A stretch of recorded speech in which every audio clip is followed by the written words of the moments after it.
ready.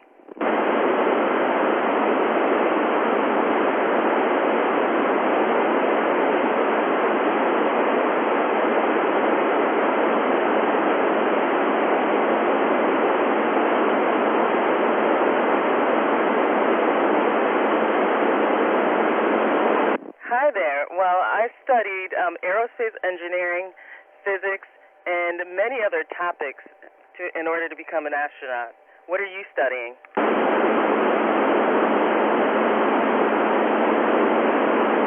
Very nice. That'll be important for expeditionary teams in the future.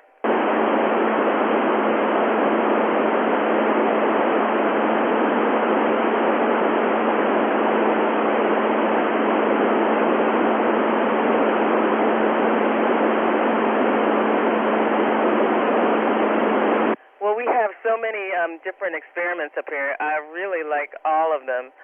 One of the experiments we're working on now is biofabrication. So it's taking cells and learning how to use them in order to make or create or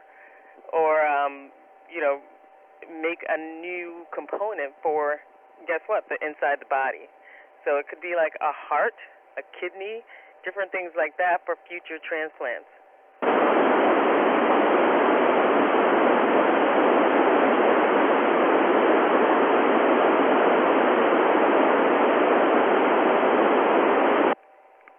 Well, that's a great question.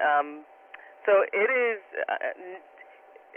adapting to microgravity is something so new that, in all of my years I've never had to adapt to. I'm used to the conditions on Earth.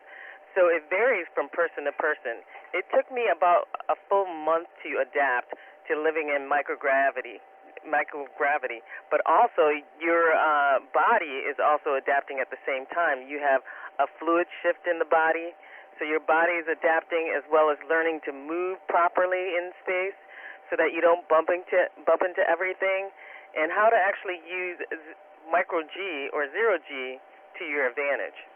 So it can take a month or so to get adapted, but really after about a week, you're feeling comfortable, and you're feeling better and better each day. And so your body adapts very, very nicely along the way. So it takes about a full month to adapt.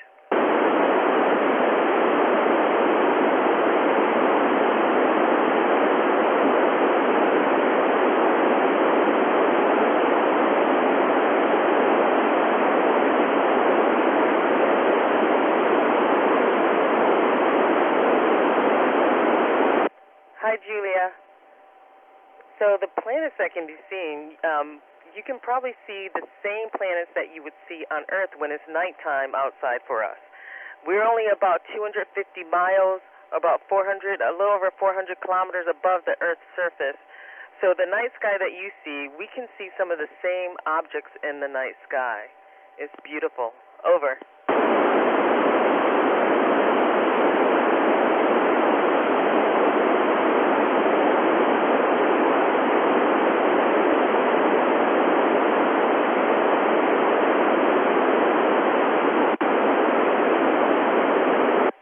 That's another good question. Well, within the modules here, we have, and on the outside of the International Space Station, we have oxygen tanks, and then we produce oxygen on board the space station.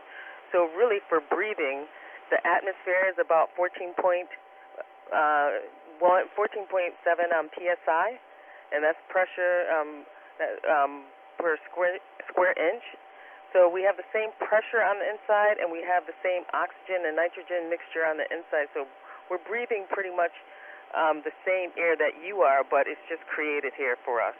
And then in the EVA suits, we also have oxygen tanks that we use to breathe as well. The pressure is a little different inside the EVA suits, so we don't provide nitrogen in the EVA suits. So that's one of the big differences because of the pressure differences. We have pure oxygen in the suits, and we have an oxygen-nitrogen mix on the space station. Over.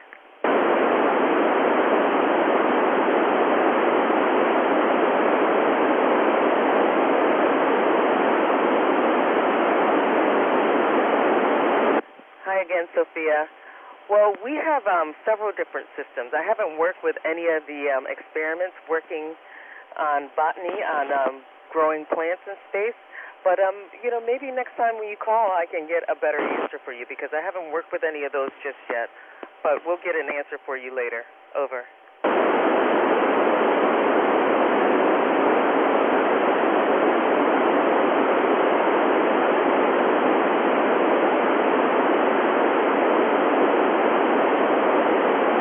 Hi, Sarah. Well, our daily routine varies every day. Like, for example, yesterday when I got up in the morning, I did my daily hygiene routine, and then I ate breakfast. And after eating breakfast, we have a morning conference with our ground control team, and that takes about 15 minutes. And then after that, we go right into working. So yesterday morning, I had to work with the Japanese airlock and set up some satellites that they're gonna deploy on Thursday, which is tomorrow. And then after that, I had a bunch of other things, unstowing cargo, and then putting those things away. And then I have exercise every day. I have to lift weights and do a cardio activity. So every day we spend about 2 hours exercising. And then we have our meals, and maybe before that we'll have another conference with the